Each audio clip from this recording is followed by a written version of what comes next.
Nisikilize nikupe siri nzuri ya hii Pasaka na maana yake, na hasa sababu ya wewe kuona umuhimu wa hii Pasaka.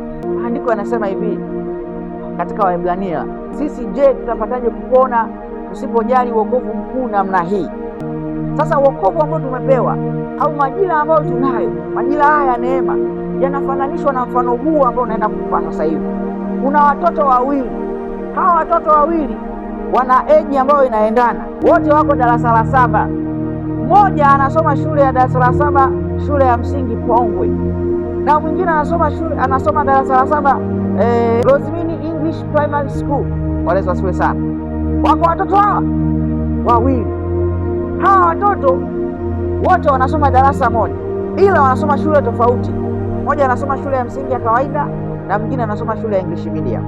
Shule ya msingi ya kawaida wewe utakuwa unampa tu shilingi 100 kwa ajili ya vipipi, vibajia na nini, maana siwe sana, na pia unaweza usimpe, wala hakuna atakaye kuuliza, hakuna ada, ingawa tu siku hizi kuna michango vya tuition na nini, na wenyewe tuwashumu havipo. Halafu yule anayesoma English medium ada yake ni 1,500,000, atalipiwa school bus, atalipiwa uniform, atalipiwa vitu vya kutosha.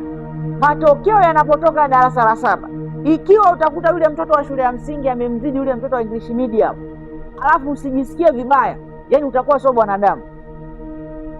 Aidha itabidi wewe ndio wakuchukue wakupeleke kama ni clinic, wakapime kichwani waone huyu mtu yuko sawa au hayuko sawa. Kwa hiyo tunatarajia ya kwamba yule ambaye anasoma English medium, ambaye tumewekeza gharama kubwa kumsomesha, kumlipia ada, mazingira yake ya shule, walimu wake ni walimu ambao wanalipwa ada mishahara mikubwa, ni walimu ambao wanajituma, yani wanasema ile spoon feeding, yani mtoto analishwa, yani haujitafuti mwenyewe. Natarajia awe na matokeo mazuri zaidi kuliko huyu mtoto ambaye darasani kwanza wako 200, halafu kuna mazingira inabidi wapite dirishani, yani mtoto fujo nyingi, kakija nyumbani kwanza kamechafuka sana, manake michezo ni mingi. Hakuna walimu ambao wako serious kuangalia maendeleo yao, lakini unakuta kale katoto kale kamefanya vizuri kuliko huyu ambaye umewekeza nguvu kubwa. Bwana saidie sana, haleluya. Kwa hiyo anasema utapataje kupona? Kama wewe ndio mzazi, unatakiwa umpe adhabu yule mtoto. Utampa adhabu ya kiasi gani? Kwa sababu ni heri huyu ambaye anasoma shule ya kawaida akifeli, utakuwa na sababu nyingi za kujitetea. Kwanza hautaumia sana kwa kuwa haujawekeza gharama kubwa, haujatumia nguvu kubwa. Sasa huo ndio mfano halisi kuhusiana na wokovu tuliopokea. Gharama ambayo Kristo aliwekeza ya kutoa maisha yake pale msalabani, ya kustahimili aibu kwa ajili yetu sisi, inatupa sisi hukumu kubwa zaidi. Ndio maana anasema kwamba yeye asiyeamini hataokolewa. Maana siwe sana, yaani hata kama utakuwa na matendo mazuri kiasi gani, kitendo cha wewe kutokuamini kwamba Kristo alikufa na akafufuka msalabani kwa ajili yako, tayari kinakupa wewe tiketi ya kwenda jehanamu. Maana asaidie sana, kwa sababu ile thamani aliyoitoa Yesu Kristo, yani ile kusoma kwenye Waefeso pale na sura ya 2, anasema hakuona kuwa na sawa Mungu kuwa kitu kwake, bali alijinyenyekeza hata mauti ya msalaba. Kwa hiyo ile gharama ambayo Kristo aliitumia kuwekeza kwa ajili yetu sisi, inatupa sisi hali ngumu zaidi ya kuhakikisha ya kwamba tunapambania wokovu na kuilinda imani. Kuna mahala ambapo Paulo anasema kuishindania imani. Haleluya!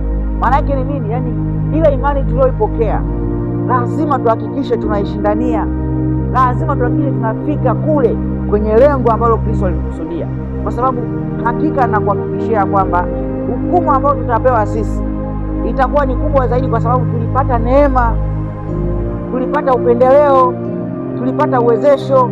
Roho Mtakatifu amekuja shuleni pale, kuna laboratory, kuna mavifaa kibao, kuna mavitabu mengi. Inakuwaje unafeli? Huyu ambaye anatumia tu daftari na mwalimu anaandika ubaoni, siku nyingine mwalimu afundishi, kama jitihadi kamefaulu. Halafu wewe ambaye una madaftari, una homework kila siku, bado umefeli. Mungu atakuvumiliaje? Kwa ile kilio na kusaga meno itakuwa ni watu ambao walikuwa wana nafasi ya kuamini, hawakuamini. Walikuwa na nafasi ya kumpa Mungu ibada na kumpendeza Mungu, hawakufanya hivyo. Kwa hiyo thamini wokovu uliopokea na ithamini siku ya kwanza ya Yesu kufufuka, maana ndio ilikuwa mwanzo wa maisha yako ya wokovu. Haleluya!